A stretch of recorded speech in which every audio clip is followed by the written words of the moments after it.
Welcome to Garden Success with Skip Richter, the show designed to help you have a bountiful garden and a beautiful landscape. Call in now with your lawn and garden questions at 979-845-5689 or email your questions to gardensuccess@tamu.edu. And now, retired Texas A&M AgriLife Extension horticulturist Skip Richter. Hello, and welcome to Garden Success. We're glad you're listening with us today. If you have any kinds of questions that we can help you with, well, you got a couple of options. You can call us at 979-845-5689. 979-845-5689, or you can email me at gardensuccess@tamu.edu. gardensuccess@tamu.edu. Well, I tell you, this spring to, I would say we're now in early summer, season has been one with plenty of rainfall. That's for sure. We've enjoyed decent temperatures, a little on the warmer side lately compared to normal, but it's been a good time. Plants are very happy to be growing. Our lawns are very happy to be growing. Of course, that's all going to gradually change as summer comes on and rainfall becomes a little less prominent, a little less often, but also as the summer heat heats up, because the demands on plants go up as the temperature goes up, and plants cannot perspire to cool themselves, but they can transpire to cool themselves. So what does that mean? Well, it's similar, basically the same thing. Water is evaporating, and as it changes state from a liquid to a gas, it cools things off. That's why when you sweat and you stick your hand out the window and you're going down the road, it feels very cool because all that water is changing states and therefore changing temperature.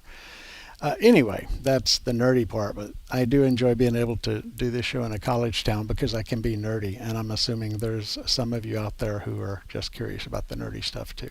Hopefully that's not a wrong assumption. But anyway, plants in the moisture that's in them, they can open up their stomates, little openings on the bottom of the leaf, and allow the gas to escape and the water vapor to escape. And that is essential because it's part of plants' respiration process.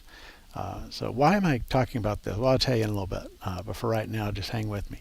The fact that we think of us as breathing in oxygen and breathing out carbon dioxide, that's true. That's what we do. And that plants, if I can anthropomorphize, breathe in carbon dioxide and breathe out oxygen, that is also true as a net change.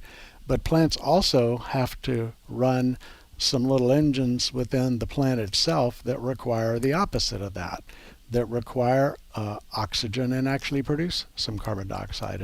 And that whole process within plants, without going into a plant physiology lecture, which I know we would have eyes rolling back and you'd be rushing to the radio dial to change it.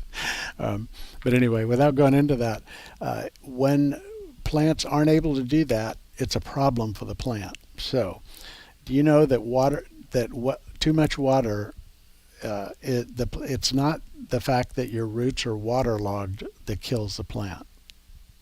It's the fact that the roots can't breathe, again, to anthropomorphize on that. But if you could have oxygen in the moisture and the plant roots were able to do the respiration they need to do and whatnot, it would be okay. But in a stagnant, waterlogged condition, that is what kills them. It's not the water that's killing them. It's a lack of being able to get oxygen.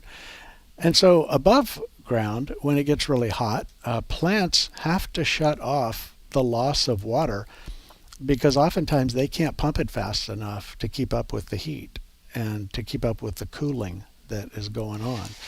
And so when you close off the doorways that allow a gas exchange also, that's very stressful, and you start to shut down processes in the plant. There's a lot more to it than this huge oversimplification, but the bottom line is that when it gets very, very hot, if we can provide plants enough water, we can sustain them. Our St. Augustine lawn, for example, if it has an adequate supply of water, that does not mean soggy wet. It means just the roots can get some water.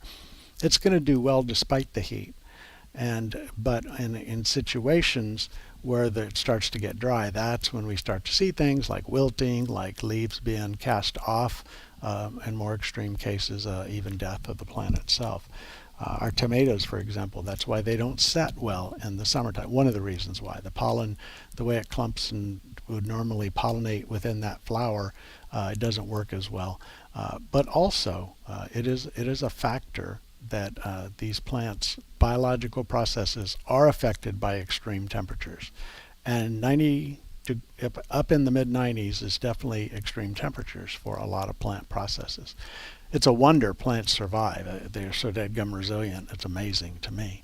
But anyway, just a little nerd stuff to kind of kick off the show, because here comes summer and we're going to be dealing with that. Some plants are able to do that. We have different categories of plants. Some can absolutely, like how does a saguaro cactus live in Arizona in the desert? I mean, where's the water? Where's the all these processes and things? Well, they have different ways of doing things. And so anyway, fun fact. For those of you who are into succulents, that's kind of been a craze now for a while, because succulents, they're able to hold on to water in their storage organs of leaves and stems and whatever else. And that way they can sustain themselves through periods of drought. When we're used to watering our houseplants, which almost always get overwatered in most homes, then we have a succulent and we even begin to treat it that way, we start to have root rot. And I had a string that's at our house that stayed too wet. It was out actually where rain could go into the container, and when we had all those days of rain, well, it stayed soggy. It was up kind of out of sight, didn't notice it, and all of a sudden took it down, and boy, is there ever a lot of decay and rot going on in there. We're fixing that now, but that is just an example. So enough water, but not too much water. That's the bottom line.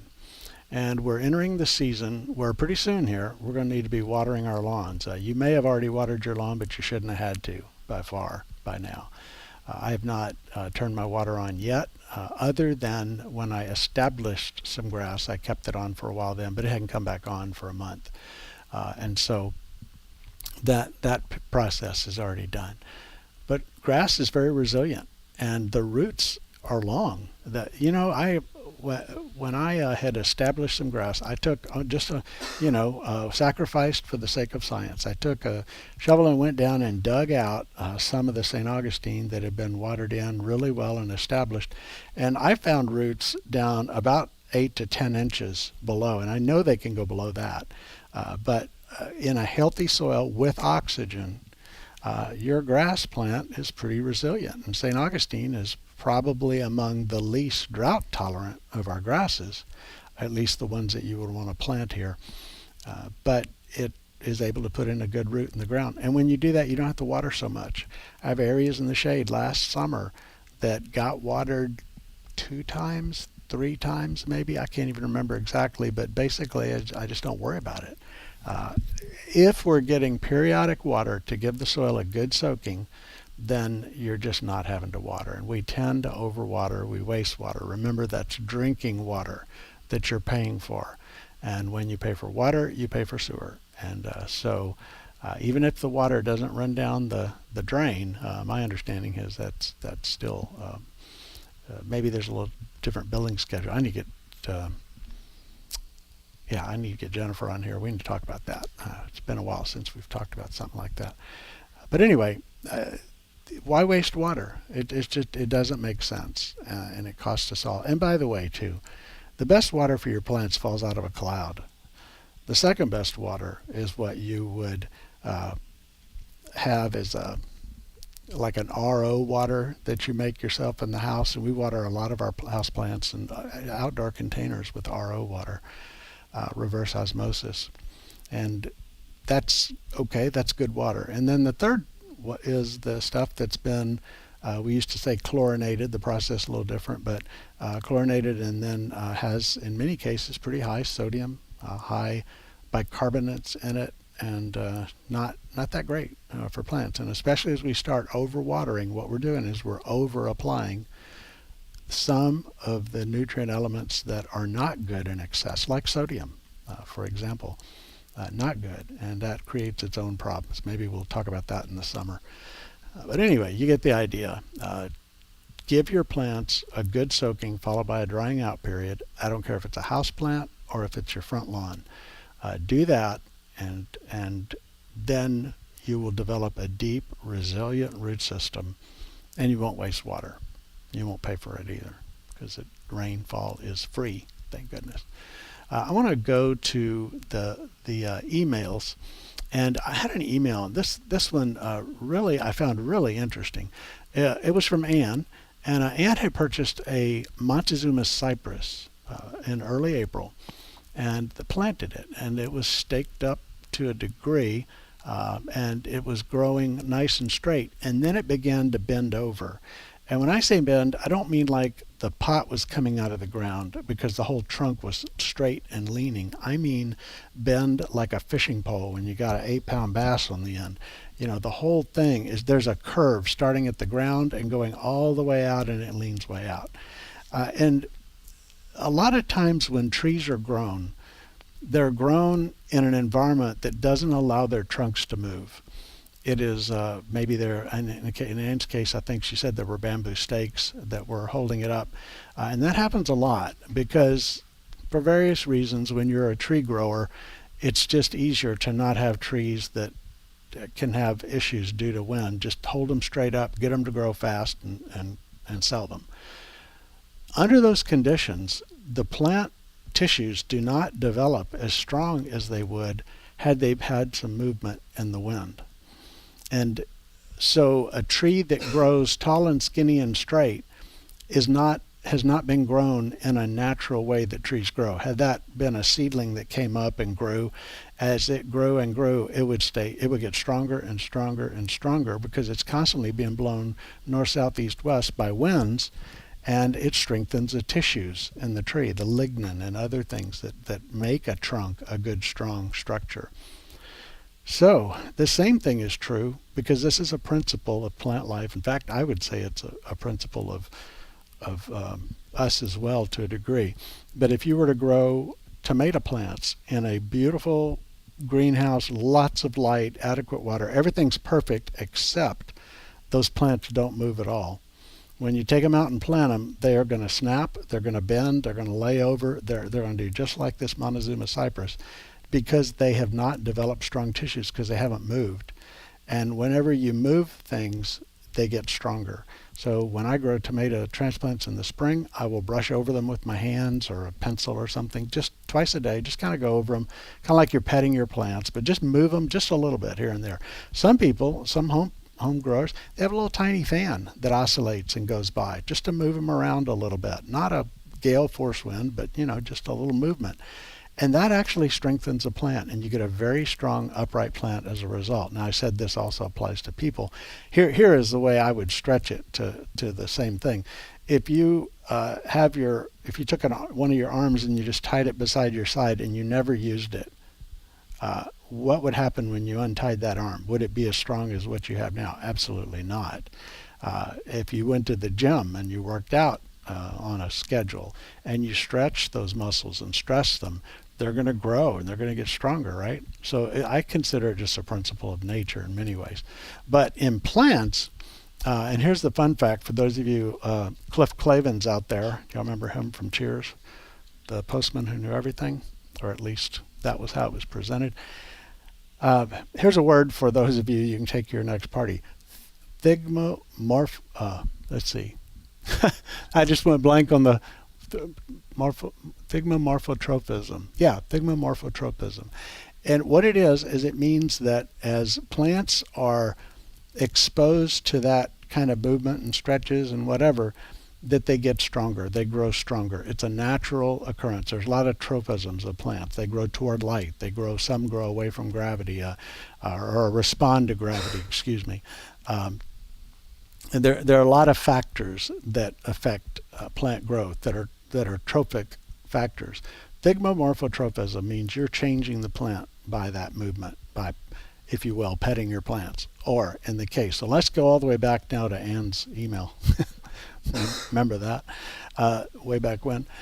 If you can straighten that trunk up and stake it to allow a little movement, but not a lot. So you want it to be upright because that's the direction you want it to grow. The stem is not going to straighten itself out now. It's leaning, the weight is all out to one side. There's no mechanism to straighten that stem back up on a woody plant tree trunk. So get it back in the direction you want. You're going to have to do some staking here, but don't stake it tightly. You have 3 stakes out there, which is the traditional way that people stake trees, is like 3 iron posts with guy wires. But when you put the wire or whatever you use, straps, nylon straps or ropes, when you put them around the plant, just make sure they're not cutting into the plant. We use sections of garden hose for that, and there's other ways to do it. But leave it so it can move. You need it to move. And in time, it'll get stronger and stronger. And eventually you'll have back your tree. But that is exactly what happened to Ann, and now the weight of it has stretched those tissues and pulled them out. And again, they're not going to straighten up. So you can do it, though. You can. Well, that was a long diatribe on a simple question, but I just think I find it interesting that there's factors like the morphotropism that would be at work in plants, and we can put it to our use. It's been a long time since I gave you this phone number, 979-845-5689, 979-845-5689, or by email at gardensuccess@tamu.edu. gardensuccess@tamu.edu.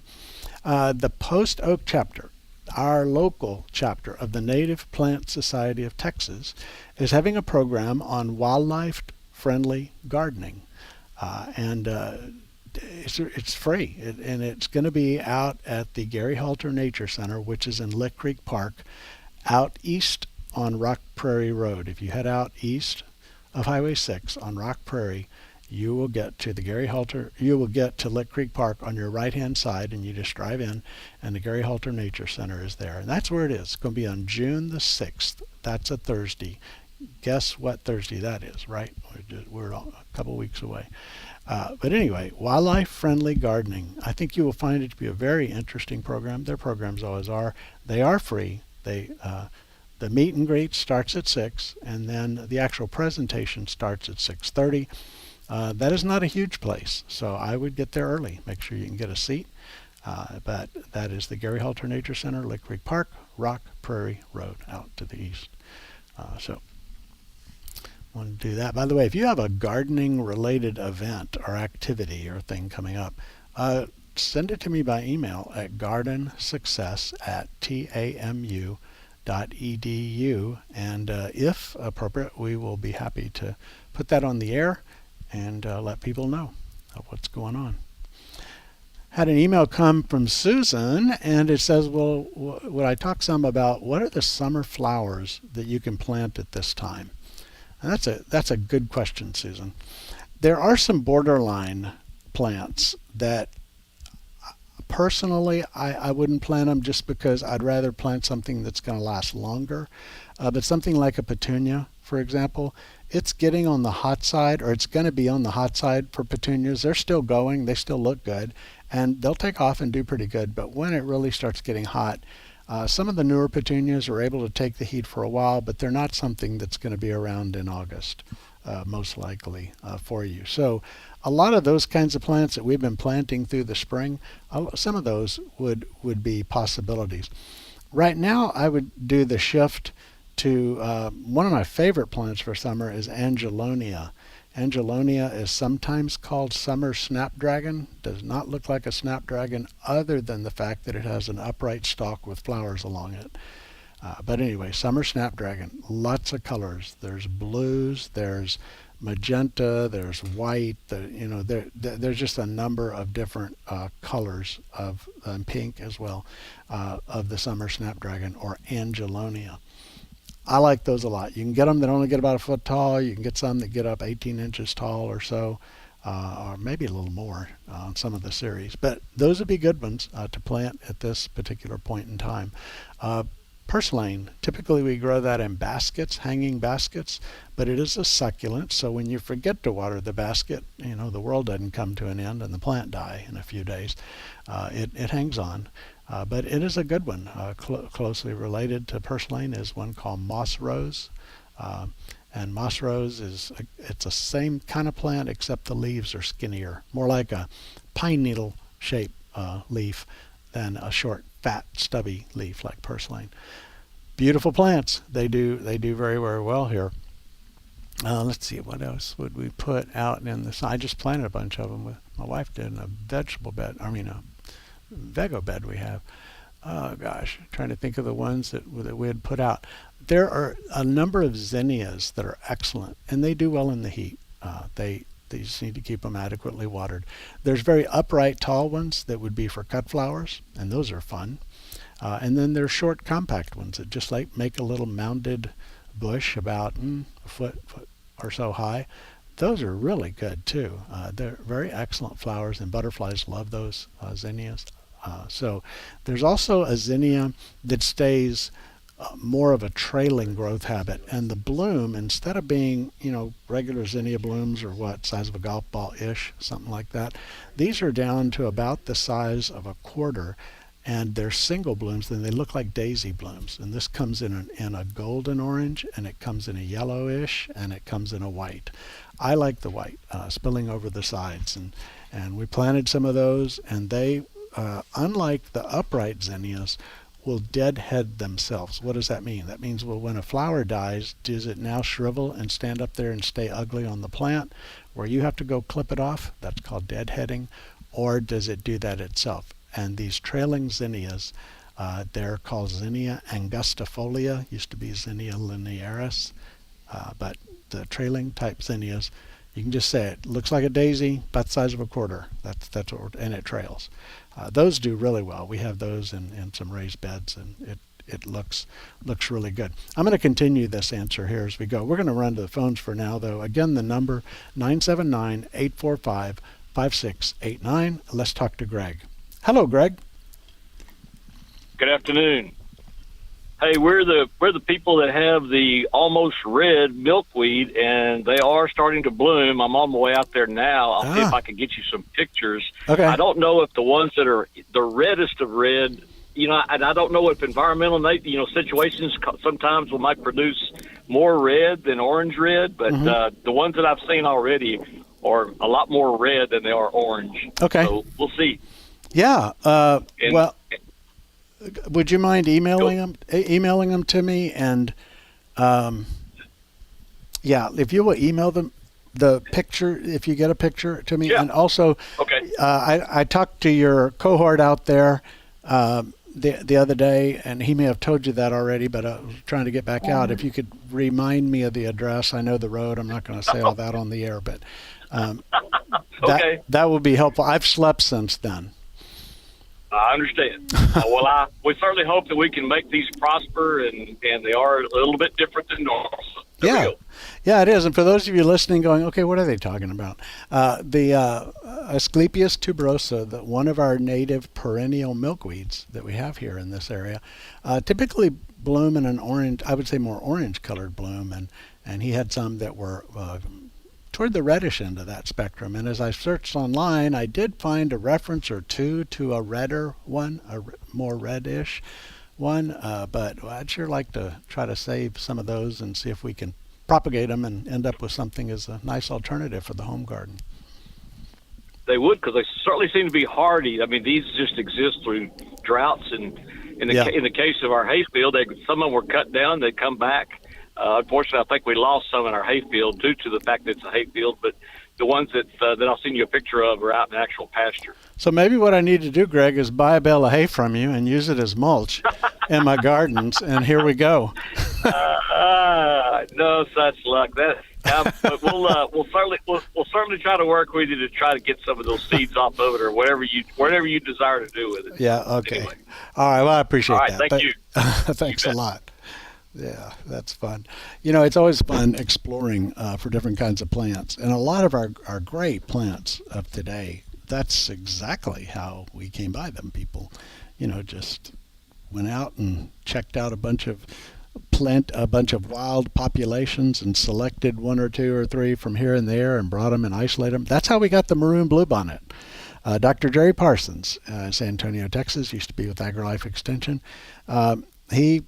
There were a number of bluebonnet enthusiasts, Carol Abbott and some others here in Texas, but they went and found some of the reddish ones in the wild population, and they took them to a field southwest of San Antonio, planted them, and anything that looked blue they pulled up, and anything that was reddish, maroonish, they let grow. And then next year they did it again. So they could only pollinate themselves, if you will, the color-wise. They could only, you would have a maroon pollinating a maroon, because white is a recessive gene in bluebonnets, and the red is I think even more recessive type gene in the bluebonnets, and it's very rare to see red in a natural setting.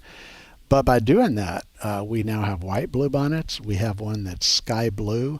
There was one called Worthington, I believe that was it, named after a hotel in Dallas, that was sky blue, and then, of course, the Aggie maroon bluebonnet. But if you plant those and there's one blue around, and then the bees run around doing what bees do, next year you're going to have half of it blue, and the next year there's going to only be a few red left, and it kind of progresses like that because it's a dominant gene.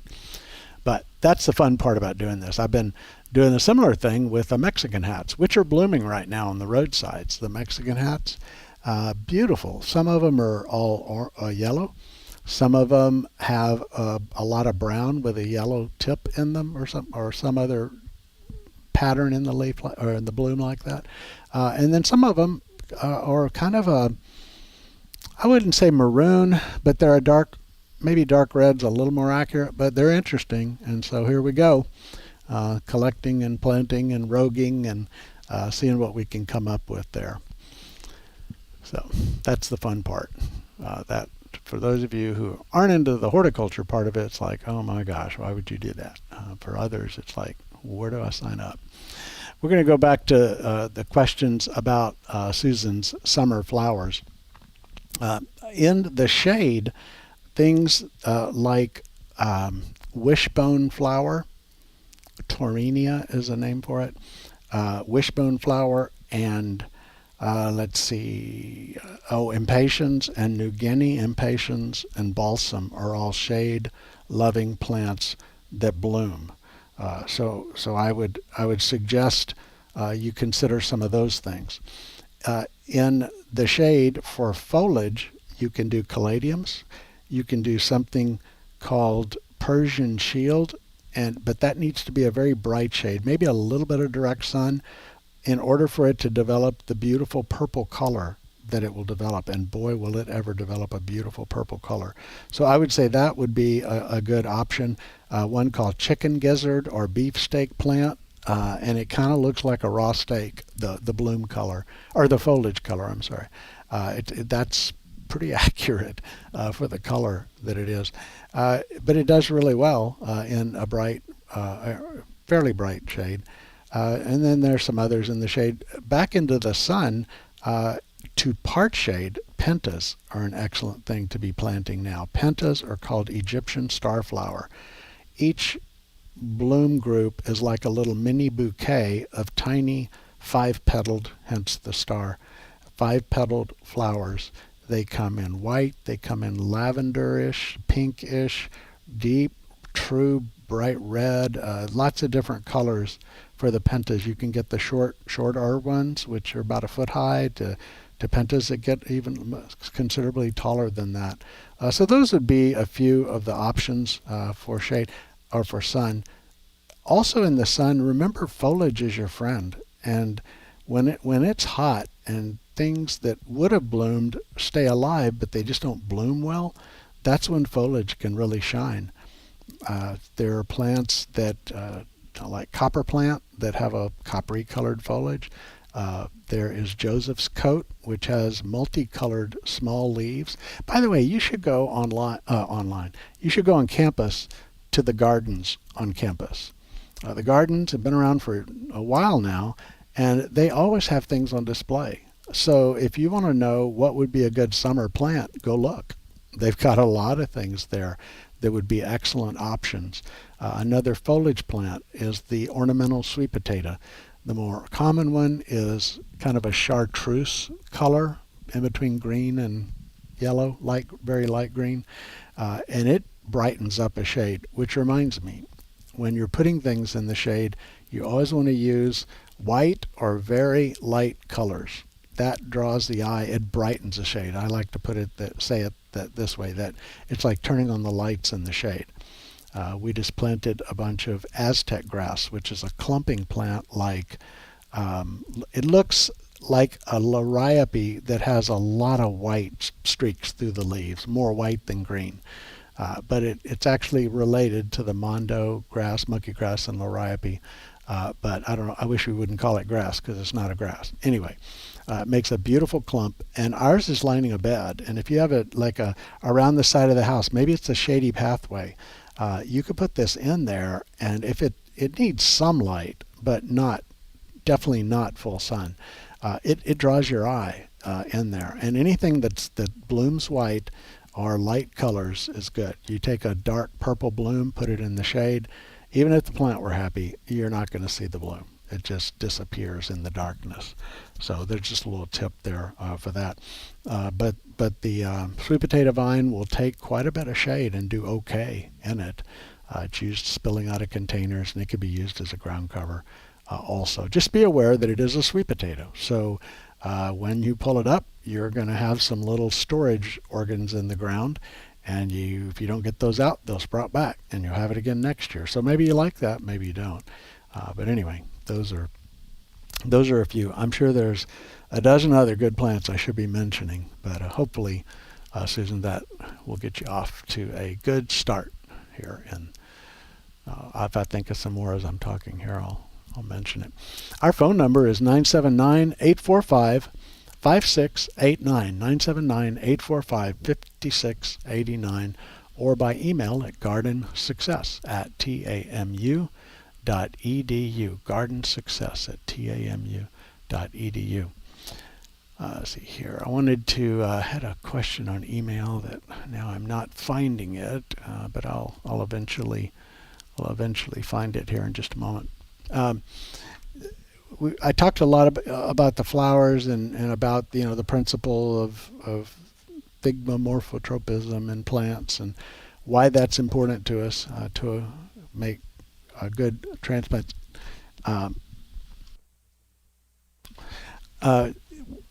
Good sturdy transplants, and in the case of the tree trunk, to hold it up. And I've had that happen before to me, by the way, where I purchased a plant that was a little trunk plant, and it just fell right over without support. I want to talk a little bit about vegetables. We're entering the hot summer season, and a lot of things we grew in the spring are going to start to kind of dwindle. Squash and cucumbers don't set fruit as well in the heat. The summer squash and the cucumbers, for example, they don't. And oftentimes you will often see your cucumbers, instead of being a cucumber shape, the base end is cucumber shaped, and the tip shrinks down to almost a long point out there. And that's due to the lack of pollination. Now, it may be that bees aren't getting to the flowers, but it also could be just with the temperatures, the fact that the fertilization is occurring and creating viable seeds starts to falter. And the seeds make fruit have its plump shape. So I want you to think about that a minute. If you have a cucumber, and when you slice through them how there are seeds all around the center, down the whole length of the cucumber, if the seeds on the end don't get pollinated and they shrivel up, they're not there to release hormones that cause that fruit to develop, and that's why it shrinks down. If you were to see a lopsided apple and you were to slice horizontally through it, you would notice there's viable seeds on the plump side, and the kind of shrunken in, not growing side would not have a viable seed in there, because seeds release hormones. Same is true with grapes.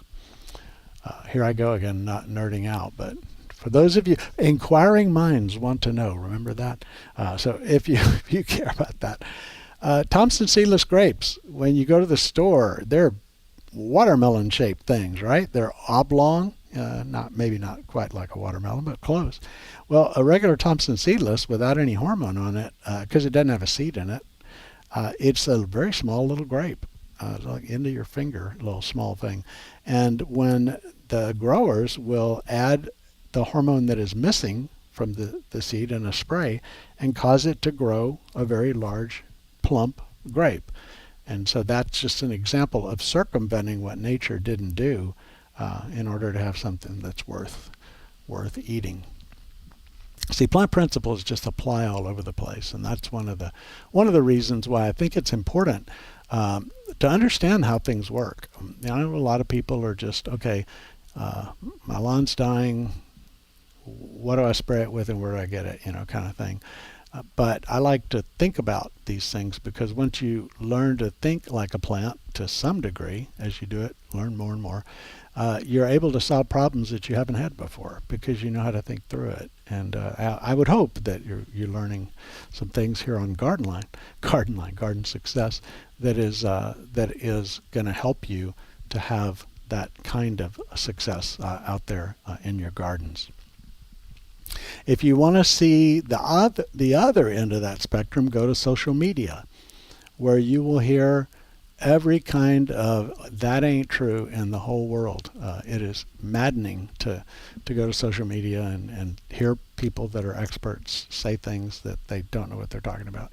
Probably it was true for one situation in one setting, but when you move that out into other situations, it's not the case. Like, if your leaves turn yellow, it's an iron deficiency. Well, yes, if it's the newest growth out toward the end of a plant and the iron is not able to translocate within the plant, which it's not, that new growth comes on without adequate iron. But if it's older leaves turning yellow, that's not iron deficiency. If the whole plant is turning yellow at the same time, that's not iron deficiency. And those are the kind of things that get propagated on social media, and then people are out there buying, wasting their money, and applying the wrong product to fix a solution. And just another reason why research-based information is so important, and that is what the Extension Service is all about, the Texas A&M AgriLife Extension Service. It is basically, from the beginning, has been centered around the idea of taking the university to the people. Back in the days before land-grant universities, a farmer out in Timbuktu had no way of really accessing research-based information, even if there was some being produced anywhere close to locally. But with the universities doing the research and the teaching, and the Extension Service taking that information out to producers and growers and home gardeners like yourself, we are able to have more beautiful and bountiful gardens. We're able to enjoy success, and of course, if you're in the business, to make more of a living out of the process. But that's based on research-based information, and that is a very valuable thing that should not be taken for granted, for sure. All right, so there's another little mini soapbox for today. Our phone number is 979-845-5689, 845-5689. If you would like to save yourself and your fellow listeners from my diatribe, call 979-845-5689, and we'll talk about what you're interested in instead of you getting the stuff that I find interesting on the air here. I mentioned vegetables. There are vegetables that can take the heat. Sweet potatoes do very well in the heat, very well. Southern peas, that would mean black-eyed peas, purple hull peas, Crowder, cream, those kinds of peas. They do well in the heat also. They can take it. If you were to plant things that are greens in tropical areas of the world where it stays hot and blazing and humid and all that, you're going to find that they do well here in the summer. Things like Malabar greens, things like there's a type of celosia called Egyptian spinach that can grow well here. There are molochia is another green that is popular. There's a lot of others too. I'm not going to turn it into a diatribe on summer greens, but there are a lot of others. Okra loves the summer heat, and it does very well. So we have a number of plants that we can grow. We have a number of plants that will do well that we've never grown before because we didn't venture out into it. But your summer garden can still be productive and producing quality, really nutritious food for you, despite the fact that it's hot. You mulch it really well, and it will do just fine. We're going to go to the phones now and talk to Wilf. Hello, Wilf. Hello, Skip. I have a question about pampas grass. We have it planted in several places, and each year we cut it back, but some of these, each year it just gets a little higher and a little higher. Mm-hmm. And I'm just wondering if I would really hack it right back to just a foot high, would you expect it to survive? Yeah, I would. It's a clumping grass, and we do that with a lot of our ornamental grasses. In pastures, fire will go through and burn everything off the top of the ground, and the grass comes fresh and green right out of the ashes. So grass has an ability to regenerate from the base very well. Pampas grass. It is amazing. Go ahead. I was just going to say it's amazing when we, in the spring when we cut it back.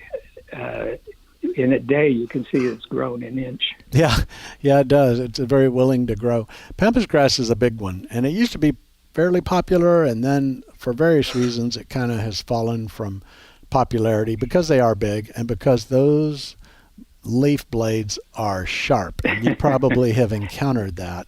You cut it off and it's laying everywhere, and you try to bundle it up, and as you're walking across the yard, a grass blade is literally crawling up your pants, because imagine these little hooks pointing down. So with each movement, it's like a soldier low crawling on the ground. It's working its way up your pants leg.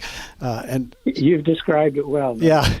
By the way, what I would recommend you do, if you can figure out a way to do it, is if you can draw those grass blades more upright, it just gets you some twine and cord and kind of keep working at it. If you imagine it all coming together and going straight up and then opening up, you can cut all the way across the bottom, and it's already bundled and ready to move because you've bound up the leaves vertically. And you kind of have to use your imagination to figure out how to get that done, but boy, does it ever make it easier to handle. So you do that right at the base where they go into their dead leaves part? Yeah. And, pampas grass is so huge that it can be, that's a bigger challenge to figure out how to do that. But with grasses like maiden grass, the little clumping grasses that are ornamentally used around the landscape, you can easily just pull those up, and with maybe another person to help you, get an initial tie of twine, and then kind of finish the job. And that way when you cut it off, it's easier. And we cut those others I'm talking about, we cut them back every year to just maybe 8 inches high. Something like that. Well, is this too late to be cutting back? Nope, they'll come back. It'll come back. Okay. And pampas also tends to move outward. The clump gets bigger, and so you have a lot of dead in the center where there's not new growth coming out. That's not unusual for pampas grass. But anytime you leave any ornamental clumping grass unpruned, then you have all this fresh, beautiful new growth amongst old, tawny, dead looking leaves, and it's not as pretty. So it's always good before spring hits to get that done. And if not, do it now. You can still do it. Okay. All right. Thank you very much, Skip. All right. Well, thanks for the call. Appreciate that very much. Okay. All right. Our phone number, 979-845-5689, 845-5689, or by email at gardensuccess@tamu.edu, gardensuccess@tamu.edu. We're talking about seasonal for vegetables. In your vegetable garden and in your flower beds, now is the time to make sure that you've got a good thick layer of mulch on the surface of the soil. Whether you buy a shredded hardwood mulch or pine bark, for those of you who want that, or whether you do, which what I do is with all this rain, I've had some extra grass clippings and just too much to recycle back in the yard. So I caught them in a grass catcher and just spread them out about an inch thick out there in the flower beds, and they die and dry up like that, and they're all the nutrients that are in there, most of them, are going to be released as that decomposes. And I do that with tree leaves in the fall. I always stockpile tree leaves so that I have more. I like to run over those with a mower or put them through a shredder and chop them up. They stay in place better. For those of you who happen to be listening far enough out where you got pine trees, pine needles are fine to use too for that. Remember, nature mulches naturally. That is something that is how nature operates. And I've often talked to gardeners who had the mindset that if I want to have a mulched bed, I've got to rake all that out of there, and then I've got to go buy some chipped wood product of various types and put it in the bed so I have it mulched. Well, aesthetically, maybe that's what you like, and knock yourself out. It's your yard. But just don't forget that we have a lot of organic materials that our landscapes produce that can be used in one way or another to mulch over the surface. And when you mulch the surface, you block the light so a weed seed is not going to be able to germinate successfully and establish a plant. When that weed seed sprouts, it's very touch and go. All the energy that plant has was what was stored in the seed itself. And once that's used up, the plant can't get energy until it gets a leaf in the sun, and your mulch keeps it from getting a leaf in the sun. Prevents that from being able to happen. And in some cases, it's the light itself that causes them to try to start germinating up near the surface. So mulch is important. Mulch is also important because of soil temperature. I talked about that last week. But when you have bare soil in the sun, it gets hot. And it's not like asphalt, but have you ever walked on asphalt on a summer day? Have you ever even walked on a sidewalk on a summer day? Well, soil heats up too, and it's blazing hot. And that heat translocates down into the soil several inches. And so like even down 3 inches below the surface, in a bare sun striking the soil, bare soil with the sun striking it in the middle of summer, you're going to see a significant jump in soil temperatures, which is very hard for the roots of the plant to function properly. They tend to have to go down deeper then, which maybe down deeper there's not good oxygen levels. So there you go, mulch, mulch, mulch. And when you have mulched beds, add mulch to the top. Don't take the old mulch away. It's just getting to be good stuff, and we rake it out. So let it decompose. Think of the forest floor. Learn from that, and we'll do a lot better. That's important to get that done. Check your irrigation. If you got sprinkler heads, make sure they're working. Make sure they're pointed the right way. I have taken pictures of people's yards from the street just to show everything that can go wrong with irrigation systems, because people tend to not pay attention to it. A head gets broken off because somebody came to visit and cut the corner and their wheels run over the head. And now you have a little geyser. Heads get clogged and they don't make a good spray pattern. A plant grows up and now the spray hits the plant instead of reaching out to where it should reach. Do you see what I'm saying?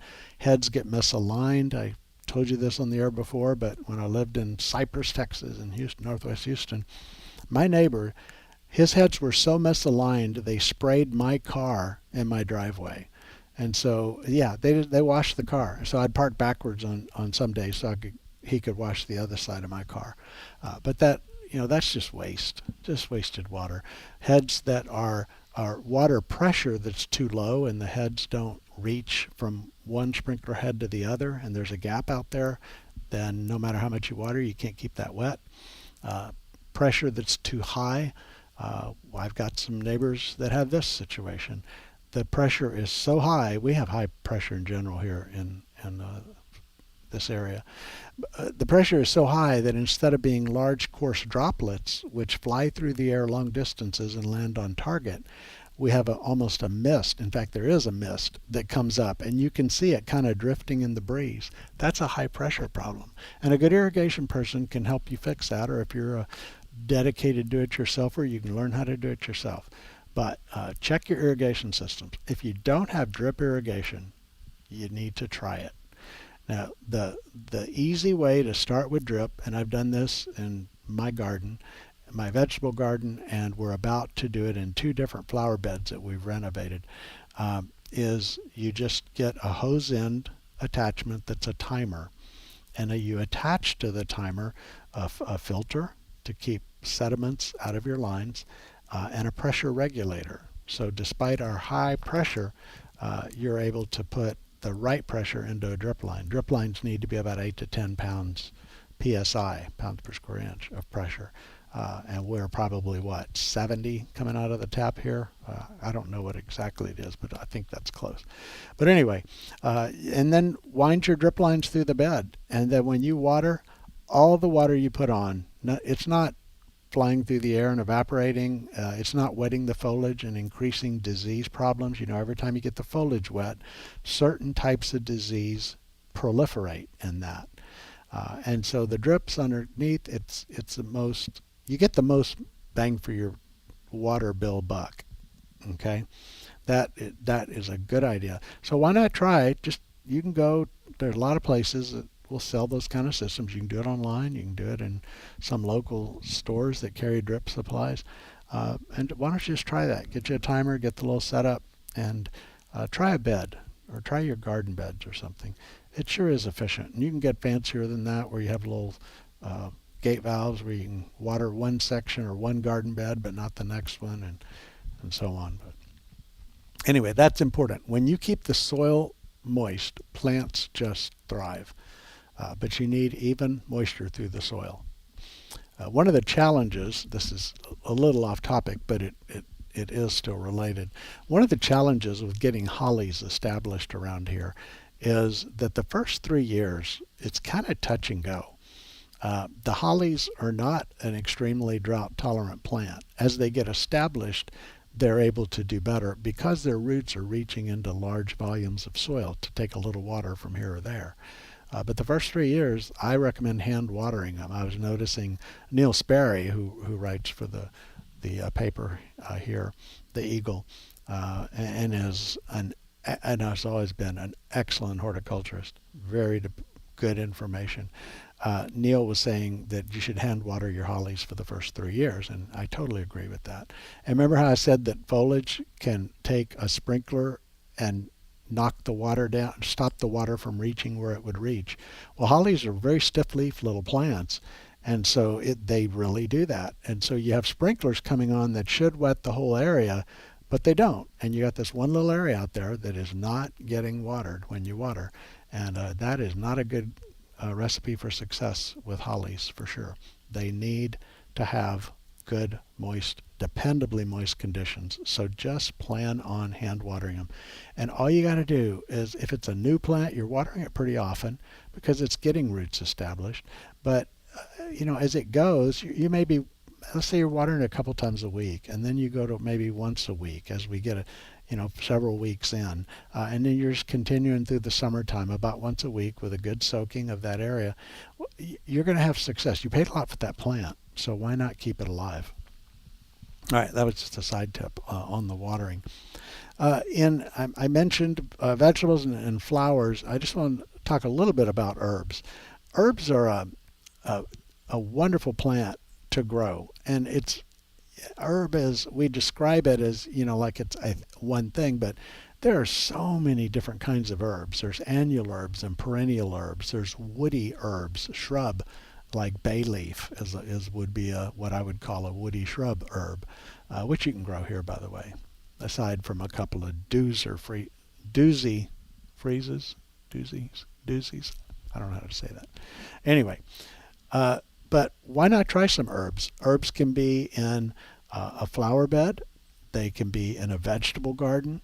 You can put them in a container. You know how when we do containers, you see these big, beautiful containers with something upright in the middle and something that fills in around the side and something trailing over the sides?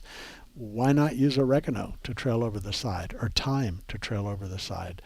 Those are herbs. And just because they're an herb doesn't mean they can't be ornamental. Some herbs have beautiful flowers. Pineapple sage, it's a type of salvia that typically blooms mostly late in the season, late summer and fall. Big tubular red blooms that attract hummingbirds, and you have this pineapple scented foliage that's used. We could just go on and on. Literally 100 different herbs you could grow here in this area. So include some of those. Try them out. It's really nice to be able to go out there and clip some off to use fresh in cooking.